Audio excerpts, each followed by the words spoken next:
why gratitude is so important to cultivate when we are trying to create more in our life.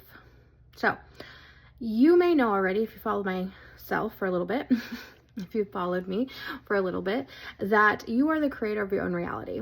That means what goes on inside creates your outside. It creates your external world. And we don't really ever know this. We're not taught this, right?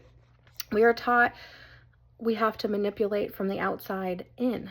But when we realize that our thoughts create an emotional experience within our bodies, and when we have that emotional experience within our bodies, we then create do, not do, right? We either call the person, don't call the person, we push send for the resume, or we don't, right? We decide to start that business or we don't, but it's all based off our internal dialogue, our thoughts.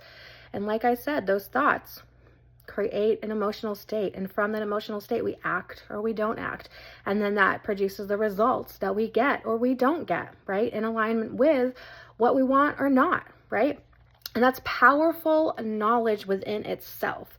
But when you can add gratitude into the mix as a feeling state, and we're cultivating it, which is why gratitude and being so grateful for what we already have is so important.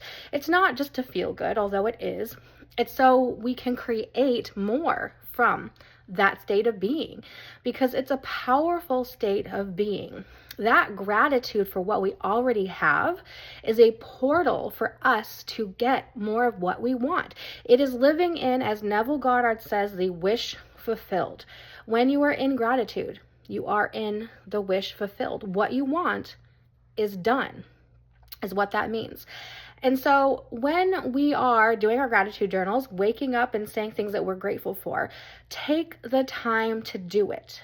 Take the time, because the more time that you spend in that feeling state, the more it can solidify, meaning that you will start to see more things in your world that you're grateful for, and it will become a natural state of being.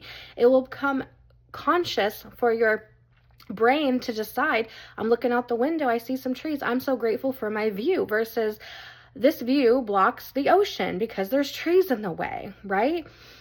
It is a mindset shift within itself. And when we are focusing and cultivating that, we get what we want, because we're already there in the end, in the wish fulfilled. So that's why gratitude is so important. That's also why feeling good and thinking thoughts that make us feel good. That doesn't mean to ignore the shit, right, that comes up in life, because the shit is still a perception. It's still a lesson. It's still happening for our highest, greatest good to help us elevate and learn, because that's why we came here. But it all leads to creating what we see. So if we continue to think shitty thoughts because shitty things happen, we're going to get shitty things happening more, right? And so that goes on and on. But equally, when we're thinking happy things, we're thinking thoughts that feel good, things like it's happening for me versus what the fuck just happened, right? We're going to get different results. So remember this and think about it. Take time to anchor this into your soul, into your being. Remember, because it's all a remembering. We already knew this once. We're just remembering again.